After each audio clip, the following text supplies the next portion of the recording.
सोचिए, काम पे एक बहुत लंबा थका देने वाला दिन था।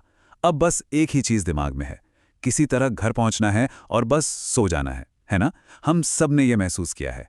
आज जिस कहानी को हम परत दर परत खोलने वाले हैं, वो इसी जाने पहचाने एहसास से शुरू होती है।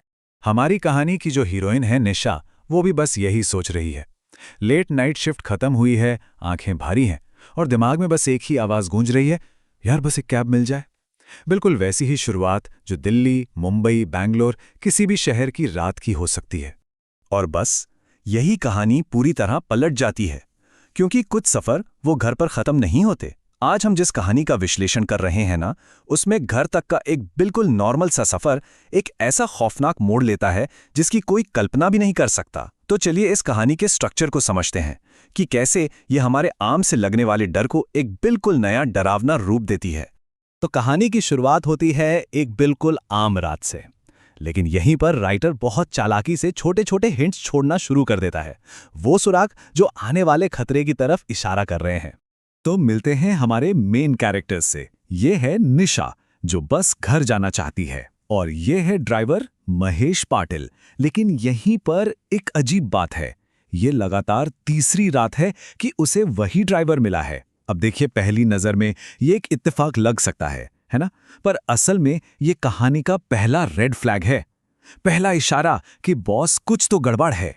और अब कहानी उस हिस्से में एंटर करती है जहां निशा की और साथ साथ हमारी भी रियलिटी की समझ धीरे धीरे टूटने लगती है। मतलब एक के बाद एक ऐसी चीजें होती हैं जो हकीकत पर ही सवालिया निशान लगा देती हैं। तो सबसे पहली गड़बड़, ड्राइवर ऐप के बताए रास्ते को छोड़ देता है और गाड़ी एक सुनसान इंडस्ट्रियल एरिया की तरफ मोड़ लेता है। बस यहीं से निशा के दिल में वो बेचैनी की घंटी बजनी शुरू हो जाती है।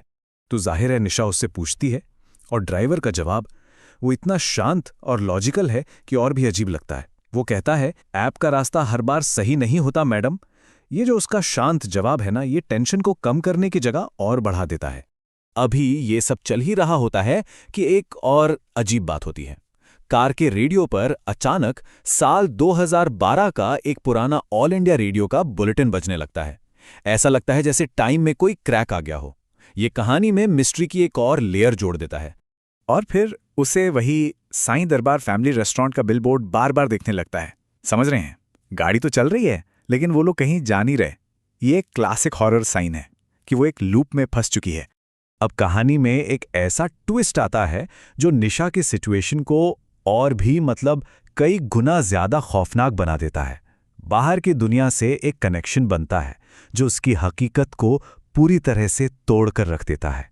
यहां देखिए, दो दुनियाएं, दो अलग अलग सच आमने सामने टकरा रहे हैं। एक तरफ निशा है जो कह रही है, मैं महेश नाम के ड्राइवर के साथ कैब में हूं। दूसरी तरफ उसकी दोस्त सना है जो कह रही है, तेरी कैब तो कैंसिल हो गई थी, तू तो गेट से बाहर ही नहीं निकली। तो अब सच क्या है? ये कहानी का वो टर्निंग पॉइंट है जहां सिर्फ निशा की ही नहीं, हमारी भी दुनिया हिल जाती है।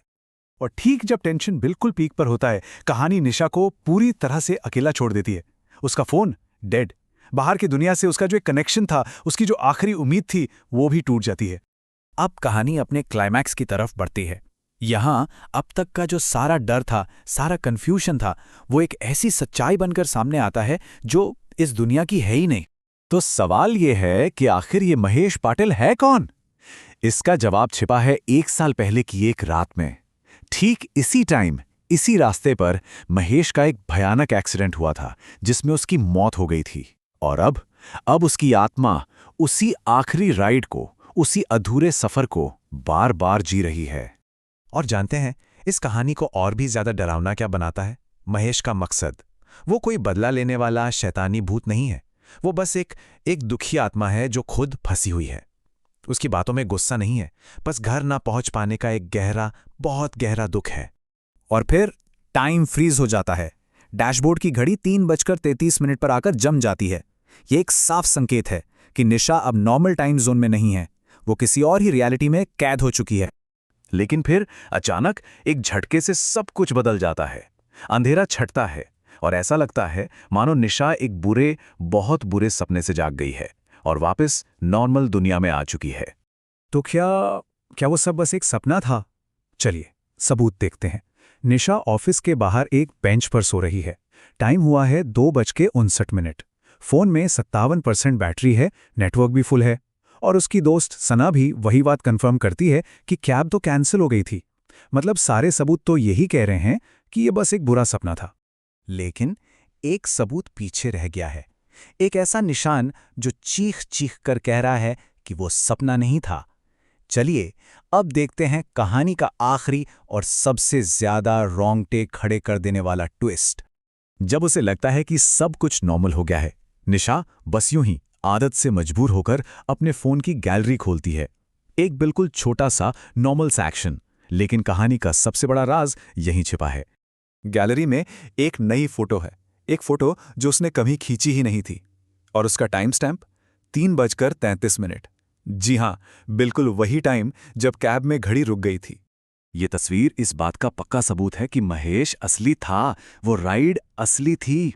फोटो में सामने की सीट खाली है, लेकिन जब आप रियर व्यू मिरर में देखते हैं तो महेश सीधा कैमरे की तरफ देख रहा है और उसके चेहरे पर एक थकी हुई सी मुस्कान है। ये एक ऐसा एंड है जो दिमाग में हमेशा के लिए छप जाता है। तो कहानी हमें एक सवाल के साथ छोड़ जाती है कि अगली बार जब कोई रात की आखिरी कैब बुक करेगा तो क्या वो सच में श्योर होगा कि ये सफ़र सिर्फ घर तक का ही है। ये कहानी हमें बताती है कि कैसे हमारी इस मॉडर्न टेक्नोलॉजी से भरी दुनिया में भी पुरानी अनकही कहानियां और अनजाने डर आज भी जिंदा हैं।